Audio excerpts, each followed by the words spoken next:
한 주간 평안하셨습니까? 네, 최 목사님, 사모님 반갑습니다.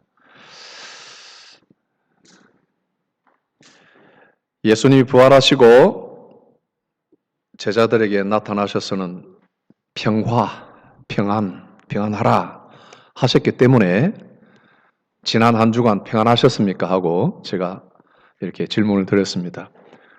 우현군 부모님이십니까? 윤희양 부모님이시가. 아이고 반갑습니다. 환영합니다. 우리 박수 한번 칠까요? 예. 환영의 박수. 예. 오늘 이 성경이 우리에게 말씀하시기를 평안이 너에게 있을지어다. 그리고는 아버지께서 나를 보내신 것처럼 나도 너희를 보내노라. 예수님이 이렇게 말씀하십니다. 이건 우연한 순서가 아니에요. 평화, 그 다음에 미션. 이 순서가 그냥 우연한 게 아니라 이 말입니다. 진정한 평화가 없는 사람은 평화의 메시지를 전해줄 수가 없어요. 돈이나 빵이 아무것도 없는 사람이 가난한 사람을 도울 수 없는 것과 마찬가지죠. 평화의 복음을 전하기 위해서는 먼저 내적으로 우리 마음으로 그리고 외적으로 반드시 평화를 누려야 됩니다. 첫 번째, 이 평화는 두 종류의 평화가 있다는 것 여러분들에게 말씀드립니다. 첫 번째는 우리를 대신하여 주님이 죽으신 그 죽음으로 성취된 peace with God, 하나님과의 평화입니다. 혼자 우리는 평화롭다 말을 할 수가 없습니다. 혼자서는 평화롭지 않습니다. 하나님에 대하여 원수가 되어서 하나님과 늘 전쟁을 하고 있는 그런 상태입니다. 그러므로 우리 주님께서 죽음으로써 성취해 주신 peace with God, 하나님과의 평화를 우리가 먼저 가져야 됩니다. 우리 자신 안에 없는 평화입니다. 그리스도께서 우리의 죄에 대한 형벌을 다 담당하셨기 때문에 하나님과 막힌 담을 쌓아놓았던 그 죄를 하나님이 허물어 주셨다. 예배 전에 시작하면서 불렀던 찬송, 주님이 평화가 되시는 것은 우리의 막힌 담을 허셨다 그랬습니다. 그러니 우리 죄로 인한 모든 담들을 예수님이 죽으심으로 뭐라고 그랬죠? 다 이루었다. 다 이루었다. 전부 다 허물어지고 이스라엘 백성들과 하나님 사이에 가로놓여서 나갈 수 없었던 성전의 휘장이 위에서부터 찢어져서 둘로 나누어졌다. 언제든지 하나님께로 나갈 수 있는 평화를 얻었다 하는 것입니다. 이것이 죄사함과 또 죄에 대한 사유의 확신을 가질 때 가질 수 있는 예수님이 주시는 평화입니다. 두 번째 평화는 peace of God. 보시죠. 뭐가 다릅니까? 하나님의 평안입니다. 예수님이 십자가에 죽으신 다음에 제자들에게 오셨을 때 제자들은 다락방에 옹기종기 모여서 문을 잠그고 어떻게 하고 있었다요? 두려워하고 있었다고 그랬어요. 기세등등한 사람들, 유대인들이 로마인의 손에 예수님을 넘겨주어서 예수님이 고통 속에 피 흘리며 십자가에 돌아가셨던 그 장면 때문에 예수님이 죽으셨던 것을 봤기 때문에 이제 이 유대인들이 우리를 어떻게 할지 모른다. 너도 그와 함께 있었지 않느냐? 베드로에게 이렇게 물었던 사람들이 쫓아와서 우리를 똑같이 죽일지도 모른다. 한 두려움에 사로잡혀서 벌벌 떨면서 모두 무서워하고 문을 잠그고 다락방에 정말 숨어 있었습니다. 그때 예수님께서 오셔서 오히려 두려워하지 말아라. 그리고 평화를 주십니다. 하나님의 평화, 예수님만이 주실 수 있는 하나님의 평화를 주시는 거예요. 제자들은 벌벌 떨어서 무서워서 안에서 문을 걸어 잠그고 있었지만은 예수님은 하나님의 평화를 주시며 너희들 이 피난처를 다 버려라. 그리고 문을 열고 나가서 세상 속으로 들어가라. 미션을 주시는 거예요. 아버지께서 나를 여기에 보내신 것처럼 너희들도 나처럼 내가 너희를 보낸다. 전부 미셔너리가 되라는 거예요. 전부 나가서 이 평화의 복음을 전하라. 그들이 의지하고 있었던 모든 쉘터, 모든 피난처 다 버리고 문을 열고 세상 속으로 들어가라. 예수님이 이렇게 말씀하셨습니다. 예수님의 이 말씀은 세상으로 나가 평화해, 이 말씀은 제자들의 experience, 제자들의 경험하고는 완전히 반대가 됩니다. 내 경험과 예수님의 말씀이 부닥치는 거예요. 이럴 때는 어떻게 해야 됩니까? 누가 옳은지, 어떤 말씀을 따라야 될지 둘 중에 하나가 분명히 이겨야 됩니다. 이것은 납득이 되지 않는 이야기예요. 나가면 잘못하면 죽을지도 모르고 나가면 폭도들이 우리를 잡아서 똑같이 죽일지도 모르는데 우리의 경험에 의하면 예수님의 이 말씀은 맞지가 않다. 그러나 이 말씀은 비합리적인 말씀이 아니에요. 아주 합리적인 말씀이에요. 왜냐하니까 이 말씀을 하시는 분이 누군가, 그 때문에 이 말씀이 합리적인 거예요. 만약에 예수님의 부활을 모르는 어떤 사람이 와서 왜 이렇게 벌벌 떨고 있어요? 문 열고 나가죠? 이러면 그건 미친 이야기예요. 그러면 예수님이 누구입니까? 예수님은 죽음에서 살아나신 분이에요.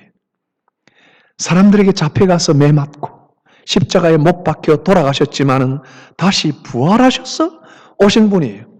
보세요. 부활하신 몸은 분명히 우리의 몸과는 다른 몸이라고 그랬어요. 그러니 예수님께서 우리의 몸과 똑같은 몸을 입으신 것 같지만은 부활하신 다음에는 갑자기 혼연히 그 중간에 나타나셨어요. 그냥 피지컬리 우리와 똑같은 몸은 아니에요. 그러나 제자들에게 뭘 보여주셨죠? 손에 못자국과 옆구리에 장자국을 보여주셨어요. 누가는 발에 박혔던 못자국을 또 보여줬다고 그랬습니다. 손과 발. 그러면 부활했는데도 흉터가 남아있네. 이게 질문이 아니에요. 분명히 십자가에서 죽으셨던 예수님이 오셨다는 거예요. 그냥 다른 사람이 와서 예수님은 척하고 연극을 한 게 아니에요.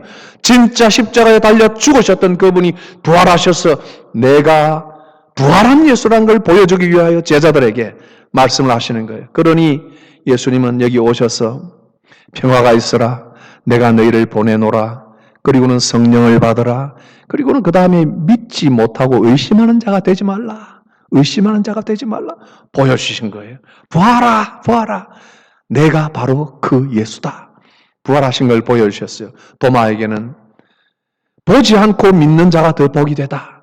그리고는 나중에 내 양을 먹이라. 그 다음에 나를 따르라. 이렇게 7마디를 부활하신 다음에 제자들에게 주셨어요. 오늘 우리가 보는 이 2마디 말씀, 평화가 있으라. 그리고는 나가서, 세상으로 나가서 평화의 복음을 전하라. 내가 세상에 보낸다. 이 말씀이 2가지가 딱 연결이 되어서 우리에게 주시는 말씀이다 하는 겁니다. 부활하신 주님이 말씀하셨기 때문에 내 경험하고 이 말씀은 분명히 맞지 않는데 그러나 합리적이다. 딱 맞는 말씀이다. 우리 경험이 어땠든 간에 말씀은 부활하신 분이 하셨기 때문에 하나님이 하시기 때문에 그 말씀을 순종하고 나가는 것입니다. 제자들이 어떻게 했나요? 안 됩니다 하지 않았고 전부 다 나중에 다 나가서 전부 다 평화의 복음을 전하다가 순교도 당하고 고통을 당했지만은 그러나 한 사람도 지금처럼 벌벌 떨고 겁내는 그런 제자들이 아니요. 참으로 예수님의 말씀대로 이 복음을 전했던 그런 제자들이 다 됐습니다. 존 스타트 목사님, 우리 영국에 계셨던 목사님이 이 구절에 대해서 이렇게 말씀하셨습니다. 복음 전도에 참여를 시작하기 전에 교회에 가장 먼저 필요한 것은 그리스도의 평안에 대한 경험과 확신이다. 죄를 없이 해주신 그의 죽음을 통해서 양심의 평안, 양심의 평안, 양심의 평안이 왜 없어요? 죄 때문에 없어요. 내 죄가 가득하고 조금이라도 남아있다면 누군가의 것을 만약에 조그마한 것이라도 속여서 가졌으면 양심이 죄로 인하여 평안하지를 못해요. 그러나 그리스도의 죄를 없이 하는 죽음을 통해서 양심을 평안하게 한다. 그리고 두 번째, 그분의 부활을 통해서 마음의 평안을 얻는데 모든 의심을 지워주신다. 부활을 통해서 의심을 지워주고 우리 마음에 평안을 주신다. 양심의 평안, 마음의 평안. 이것을 경험하고 확신하는 것을 배우세요. 존 스타트 목사님이 이야기합니다.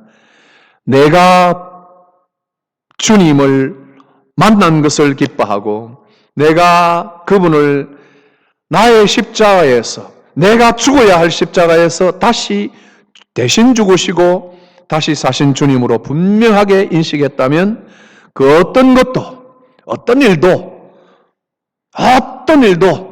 또 어떤 사람도 그 어느 누구도 우리를 조용하게 할 수 없을 것이다. 존 스타트 목사님 이야기입니다. 부활하신 예수님을 믿는 여러분, 예수님이 주신 하나님과 함께하는 평안으로 양심의 평안을 누리세요. 양심의 자유를 누리세요.